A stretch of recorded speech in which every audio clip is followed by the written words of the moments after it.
22.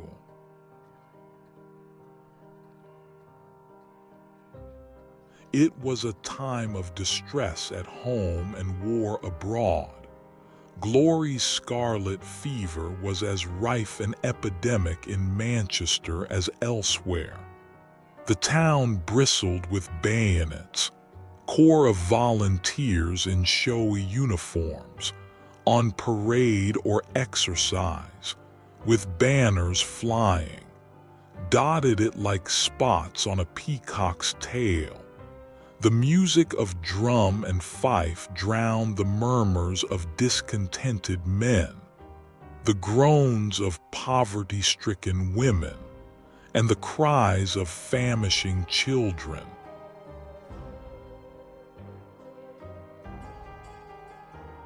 All nostrums were prescribed for the evils of famine except a stoppage of the war. The rich made sacrifices for the poor.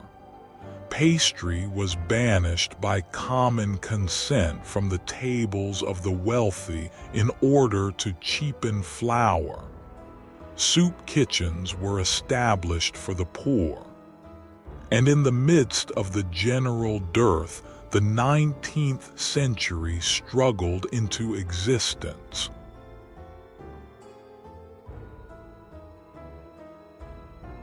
It was this war fever which had carried off Bessie Clegg's sweetheart, Thomas Hulme, to Ireland.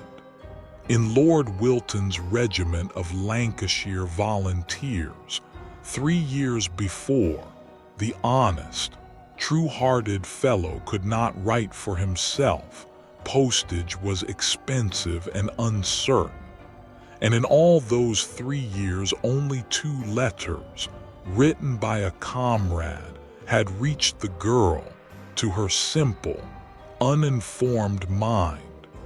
Ireland was as foreign and distant a country as Australia is to us in these days.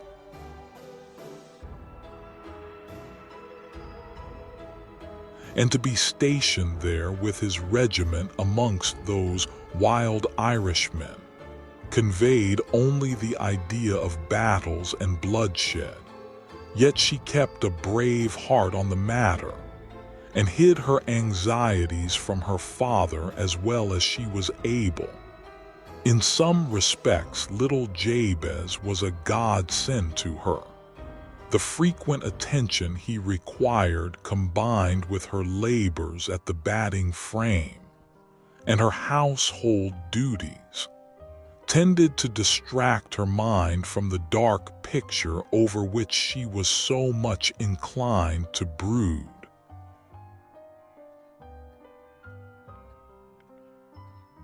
And to make her, if anything, more cheerful, once more the voice which had been silent tuned up in song, for the gratification 23 of the youngster, and in amusing him she insensibly cheered and refreshed herself.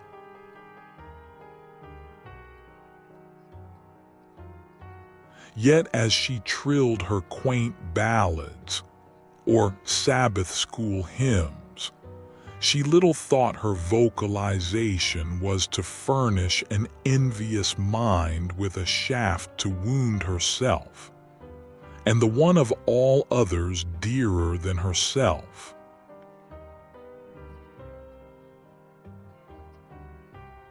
Soon after the memorable christening feast, Matthew Cooper and his family had removedor flitted, as they called it, from Barlow's yards to Skinner's yard, and Sally, that peaceable man's termagant wife, was not the most desirable of neighbors.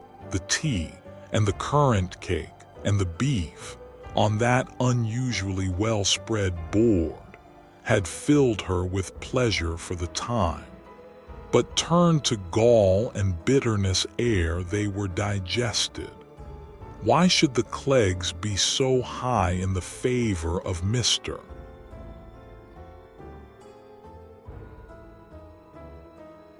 and Madame Clough and her Mat get nothing better than half a crown piece.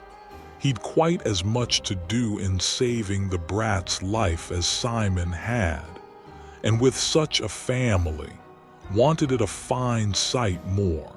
So she argued and argued with herself, quite ignoring or blind to the fact that it was not the mere impulse which saved, but the humanity which kept the babe, that Mr. Clough recognized and never lost sight of.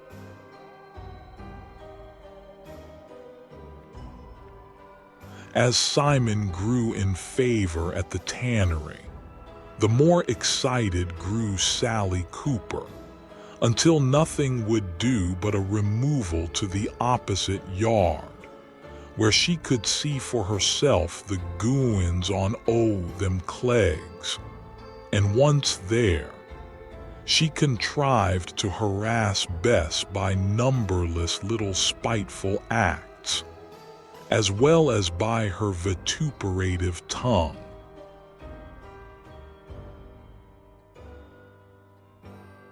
Nor did little Jabez himself escape. Parson Brooks, grumbling loudly at every downward step, found his way to Bess Sims, guided by the quick swishing, regular beat of the batting wands.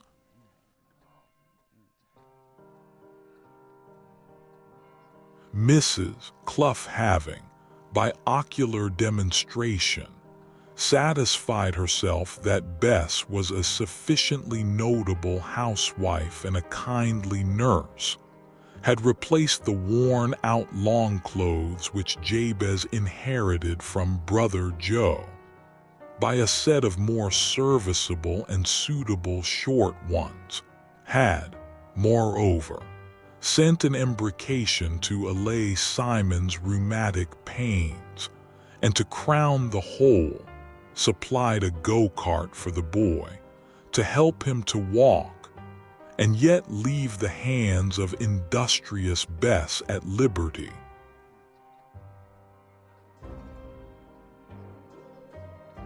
As Miss Jewsbury has said, in her exquisite story of the Rivals, that go-kart was the drop added to the brimming cup, the touch given to the falling column.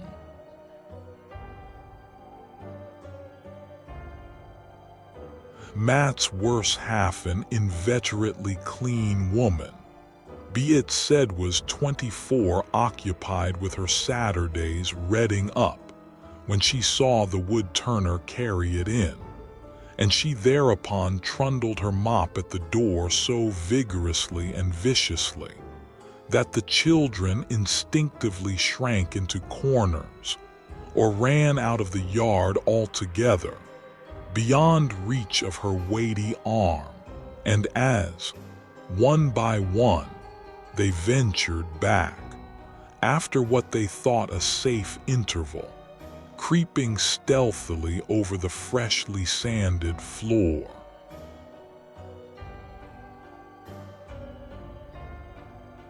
And mayhap leaving the impression of wet clogs thereon, jerks, cuffs, and slaps were administered with a freedom born of her supposed wrongs.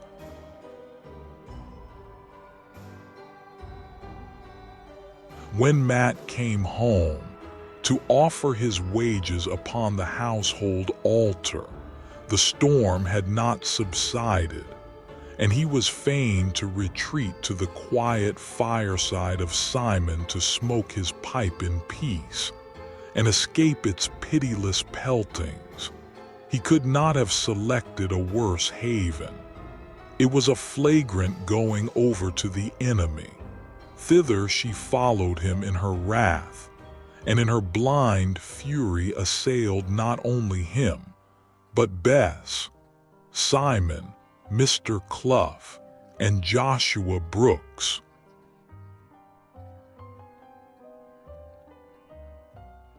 whom she mingled in indiscriminate confusion, casting aspersions on the girl, which wounded nobody more than her own husband.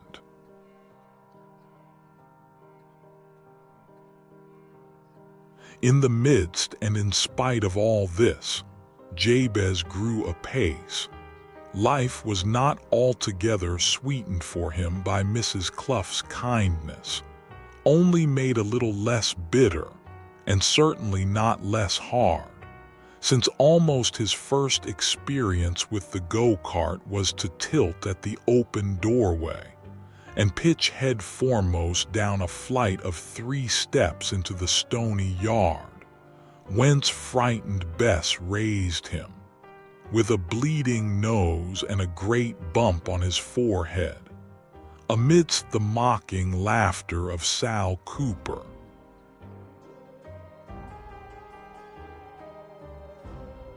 A chair was overturned across the doorway as a barrier, until Simon could place a sliding footboard there. But Jabez had still many a knock against chair or table until Bess made a padded roll for his forehead, as a protective coronal. Then every tooth cost him a convulsion, and anyone less patient and tender-hearted than Bess would have abandoned her self-imposed charge in despair. His accidents and ailments made such inroads on her rest and on her time.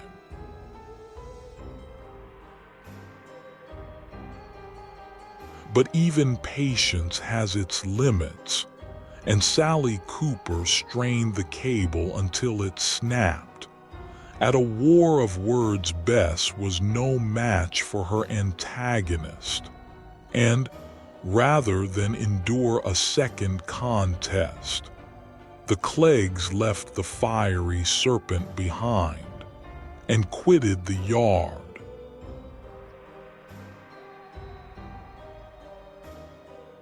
Not willingly, for Simon, contrary to the roving habits of ordinary weekly tenants, had not changed his abode since his wedding day, and the river was as a friend to him.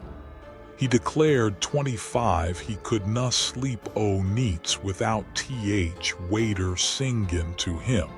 However, he connived to find a very similar tenement in just such another cul-de-sac, with just such another tripe dresser's cellar underneath, and that, too, without quitting Long Millgate.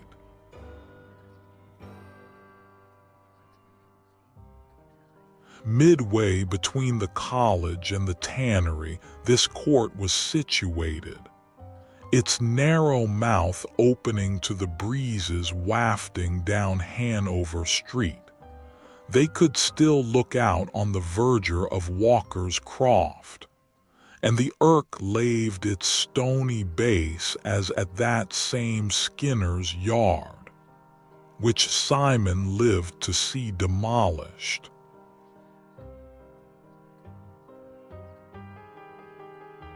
It was May, bright, sunny, perfumed May. The hawthorn hedges on the ridge of the croft were white with scented blossoms, and the Ernot, the muddled stream which improvement is fast shutting out of Remembrancewan on its dimpled way, smiling at the promise of the season.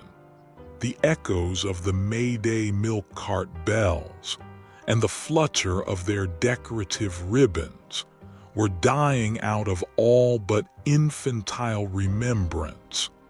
The month was more than a fortnight old.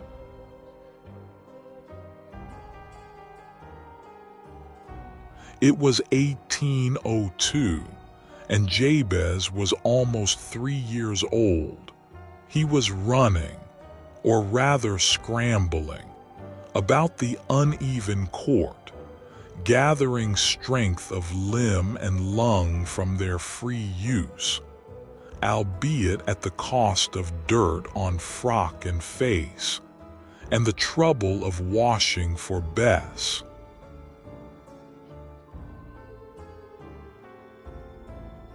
She was singing at her batting frame, not an unusual thing now, for rumor had whispered in her ear that the Lancashire Volunteers were on their homeward march.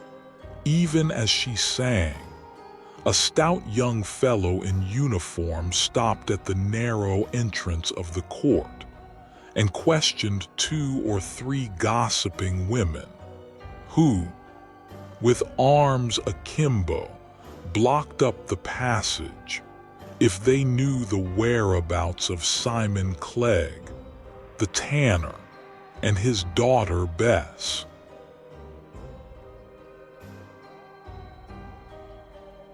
"What, wench as has the love choilt," answered one of the women.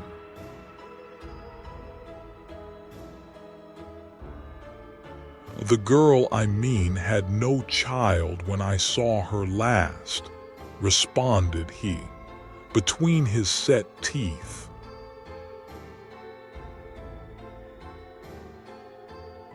"Happen that's some time sin, Mester, or it's not same lass.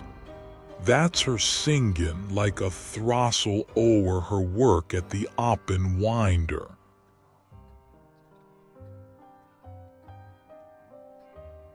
"And that's her choilt," said another, ending by a lusty call, "Jabez, lad, come hither."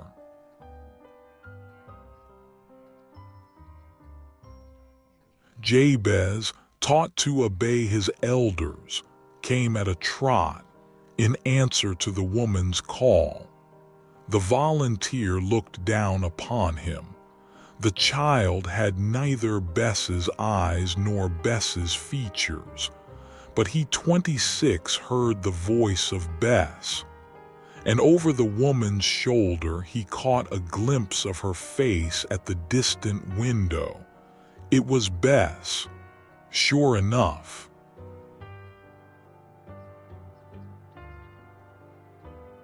Sick at heart, Tom Holme, for it was he, leaned for support against the side of the dark entry. These women but confirmed what he had heard in Skinner's yard from Matt Cooper's vindictive wife. The deep shadow of the entry hid his change of countenance, without a condemnatory word, without a step forward towards the girl whose heart was full of him. He steadied himself and his voice, and mustering courage to say, "No, that is not the lass I want,"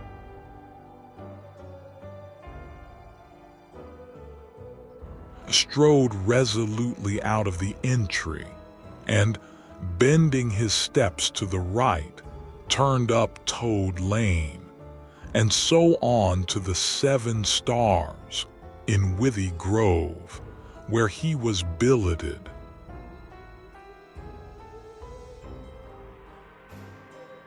He had come back from Ireland full of hope, and this was the end of it. He had been constant, and she was frail.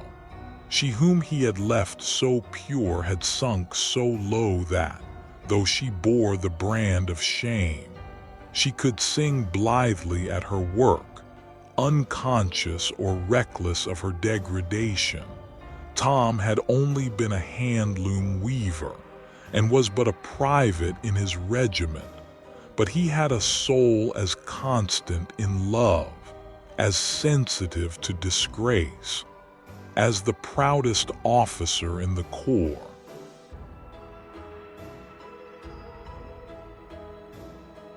He might have doubted Sally Cooper's artful insinuations, but for the unconscious confirmation of the other women, and the personal testimony of poor little Jabez, the innocent child, born with sorrow by his own dead mother, bringing sorrow to his living maiden foster mother.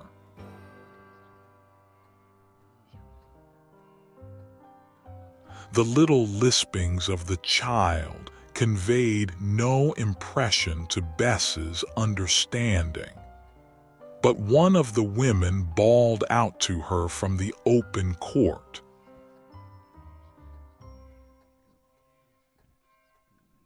"Aw say, there's been a volunteer chap axin for a lass named Bess Clegg, but he saw thee from th entry, and said you're not th lass he wanted."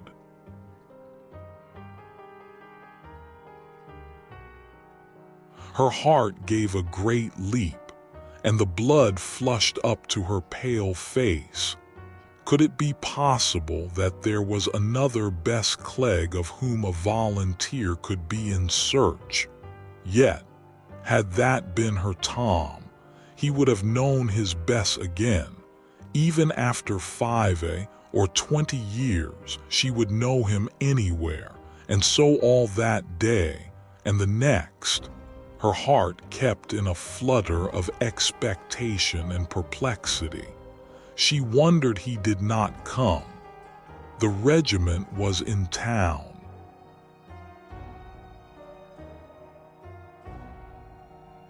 He surely had not been misled in his inquiries because they had flitted. Yet in all her thoughts the grim reality had no place.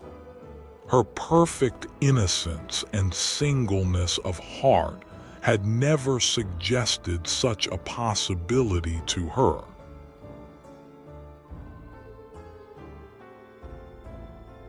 A 27.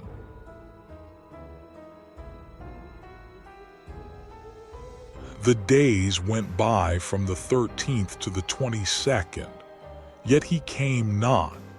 After working hours, Simon tried to hunt him up, but the billeting system and ill-lighted streets set his simple tactics at defiance. On the latter day, Lord Wilton gave a dinner in the quadrangle of the college to the non-commissioned officers and privates in his regiment to celebrate their return, and the peace and plenty then restored to the land.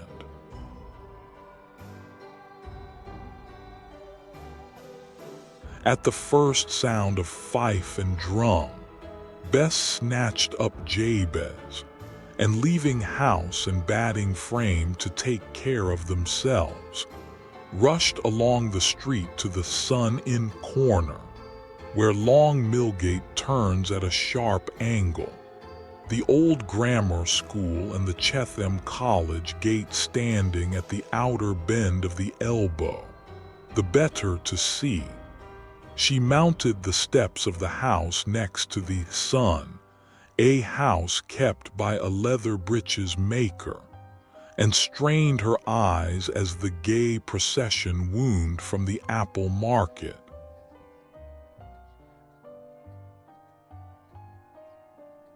Past the handsome black and white frame house of the grammar school's headmaster, and, with banners flying and drums beating, marched under the ancient arched gateway between a double row of blue-coat boys.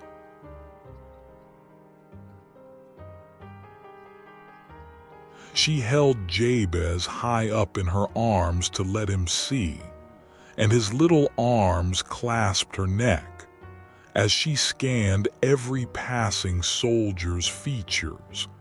2/3 of the corps had passage saw the loved and looked for face, and, radiant with delight, stretched forward, and in eager tones called Tom.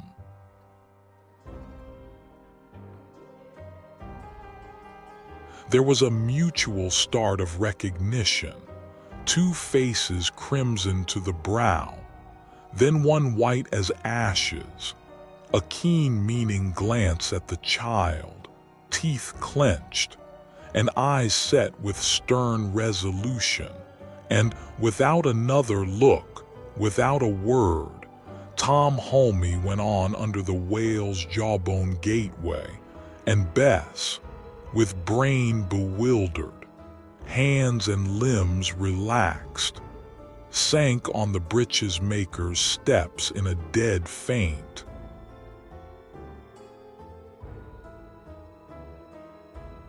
A lady, Mrs. Chadwick, who had a little girl by the hand, caught Jabez as they fell, and putting his hand in her daughter's, bade her take care of him. She was perhaps a year or two older than he, whilst she raised the poor young woman's head and applied a smelling bottle to her nose.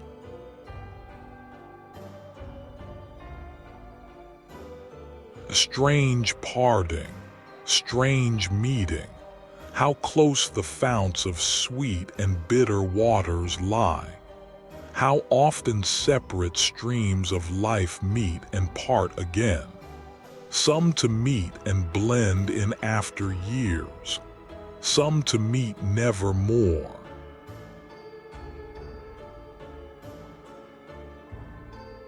Another week, and Lord Wilton's Lancashire Volunteer Regiment had a man the less. The line had a man the more. Private Thomas Holme had exchanged.